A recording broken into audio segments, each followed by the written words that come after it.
memoir to add to your reading list is A Living Remedy by Nicole Chung. From the best-selling author of All You Can Ever Know, A Living Remedy is a memoir of a daughter's search to understand the lives her adoptive parents led, the life she forged as an adult, and the grief she experienced when she lost them both. A Living Remedy is also a memoir that exposes a broken healthcare system and the guilt one feels when you're not able to care for your loved ones. Ultimately, A Living Remedy is a super relatable memoir that tells the story of a daughter who felt robbed of the opportunity to give back to her parents. So be sure to add A Living Remedy by Nicole Chung to your reading list. It's available now in bookstores everywhere and wherever books are sold.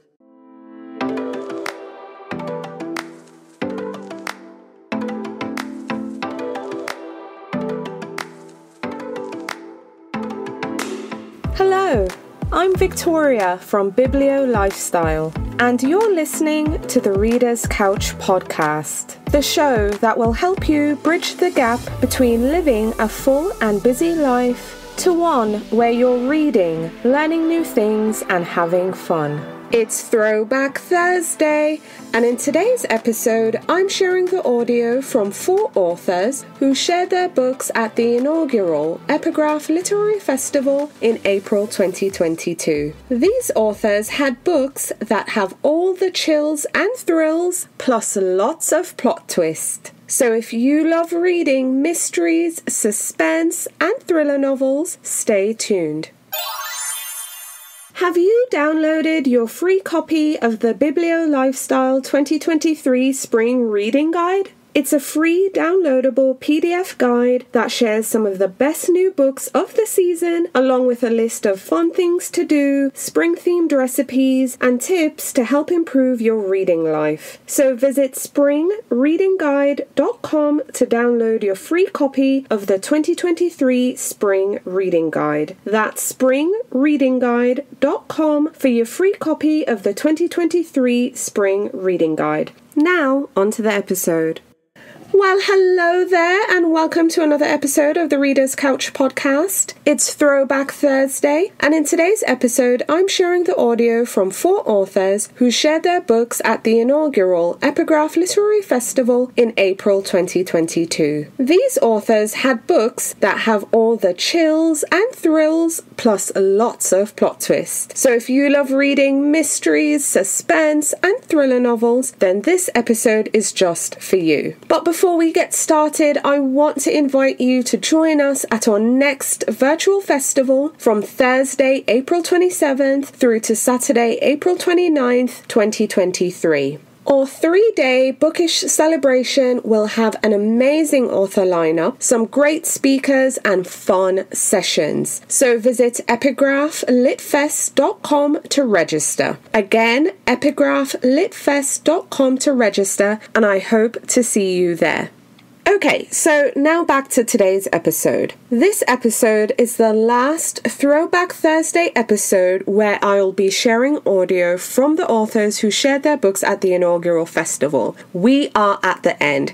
Coincidentally, we're also 14 days away. We're just 2 weeks away from our next event. So again, I hope to see you there. But today, we are sharing the audio from 4 mystery, suspense, and thriller authors who shared their books at the festival in April 2022. You will be hearing from Tarryn McKenzie, the author of Please Join Us, Elizabeth Day, the author of Magpie, Niko Wolf, the author of Birthday Girl, and Tarryn Fisher, the author of An Honest Lie. So, I hope you enjoy the audio from the authors sharing their books at the festival, and you can find a link with a list of all their books in the show notes. And again, I hope to see you at the next festival. So, now to the episode.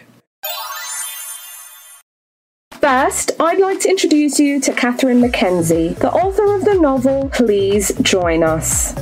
Hi, my name is Catherine McKenzie, and I'm calling from Montreal, Canada, to tell you a bit about my book, Please Join Us. This is my 13th novel, and it's a novel of suspense, a thriller, domestic thriller, whatever you want to call it. I'll tell you a little bit about the book first. At 39, type A Nicole Mueller's life is on the rocks. She and her husband Daniel are about to be kicked out of the family apartment they've rented for years, and her once brilliant law career is falling apart. Then, shortly after a warning from her senior partners, she receives an email from an exclusive women's networking group called Panthera Leo. Membership is anonymous, but everyone involved is a successful professional. This seems like the answer to Nicole's problems. Although Dan, her husband, has reservations, Nicole signs up for their upcoming retreat in Denver, or outside of Denver, Colorado. And once there, she meets the other women who will make up her pride. A CEO named Athena, an actress named Samantha, a finance whiz, a congresswoman. Nicole can't believe her luck. And she agrees with the mysterious founder's core philosophy. In a world where the boys' clubs still exist, they're like Emily's List with teeth. Nicole is all in. Back home, her new network quickly provides her with clients that help her relaunch her career and a great apartment too. And at first, the favors she has to provide in return seem benign. But then she's called to the congresswoman's apartment late at night, where she's pressed into helping her cover up a crime. Does Panthera Leo have an agenda that they've kept from Nicole? And what else is she going to be asked to do to further it? So as I mentioned, this book is a book of suspense. It takes place in two different places in two different timelines, starting off in New York City when Nicole is called to the congresswoman's apartment to cover up a crime, where she soon discovers a body, a man named Jack. And then also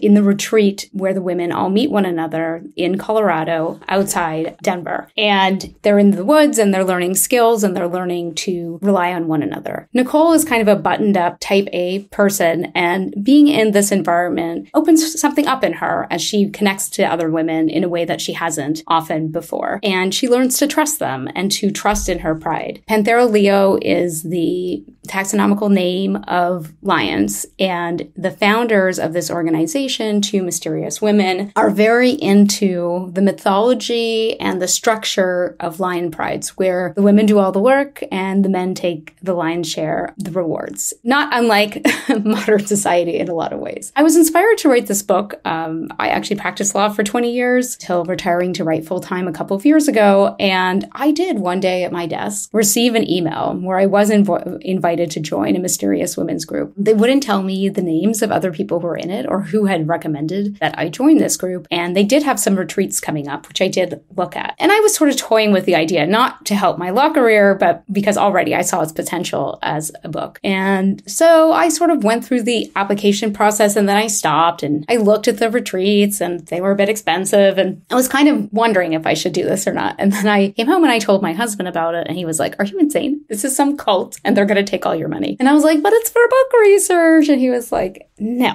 Do not do this." So I deleted the email, but the idea lingered in my mind for a while. Like, what was this organization and how could I turn that into a book? Fast forward probably a year later, and I was spitballing ideas for a new novel and talking to about this email that I'd received. She was like, "Ooh, write about that." And so I did. And the result is Please Join Us. And I hope you will join me in reading it. So I do hope that you'll take a look at Please Join Us. And thank you so much for having me and listening to me talk about it. Take care.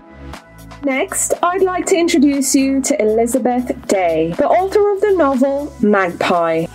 Hello, my name is Elizabeth Day, and it is such a delight to be taking part in the Epigraph Literary Festival. I'm here to talk about my new novel, Magpie, which is coming out in your fine country in May 2022. It is a story about what it means to live a supposedly perfect life. It opens with a character called Marissa, who's in her late 20s. She's done the dispiriting online dating, and she's finally met a man who seems on the surface to tick every single one of her boxes. His name is Jake. They move quite quickly. They move into a house together and they start fairly rapidly trying for a baby. And at this point, it's revealed that Jake's work isn't actually going that well. And so they take in a lodger to help make ends meet. The lodger is called Kate, and Marissa becomes almost immediately quite suspicious of her because Kate seems to take a borderline obsessive interest in every detail of their private lives. Marissa gets pregnant, and it's at this point that Kate's interest in them really, really starts ramping up. And then something happens.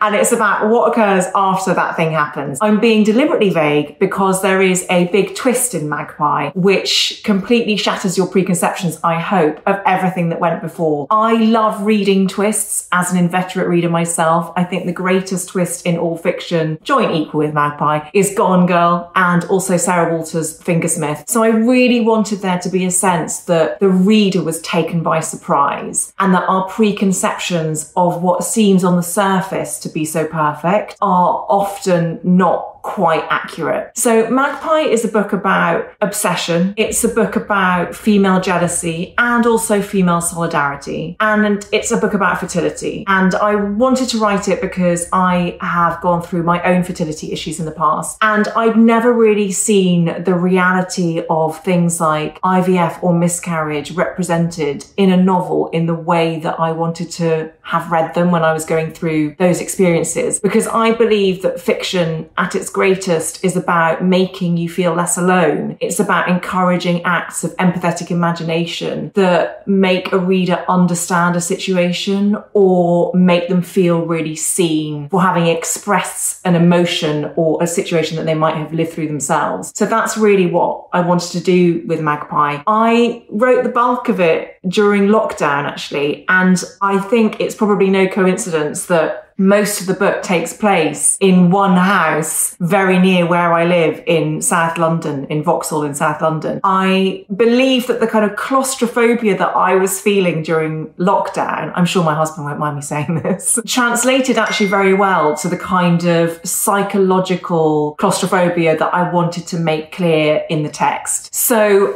writing it during lockdown, I think, really saved me in many ways because it gave me a kind of routine to the days. And at the beginning of our first national lockdown here in the UK, I very sadly suffered my third miscarriage, and it became extremely important for me and to me to write about that and to put all of the things that I was feeling and all of the things that I had experienced and thought about into the characters of Magpie. And I think that's why I'm really proud of this book, because it exists as a monument to something that otherwise would only be in absence. So Magpie is a deeply personal book for me as well. So I thought I would bring you to the place where I wrote my novel, Magpie. Normally, I like to write in cafes surrounded by the murmur and buzz of other people's conversations. And in fact, some of my novels actually include snippets of real life conversation that I was eavesdropping on while writing. But because I wrote Magpie during the first national lockdown in the UK, the pleasure of writing in cafes was denied to me because everything shut down. So instead, I wrote in our spare room.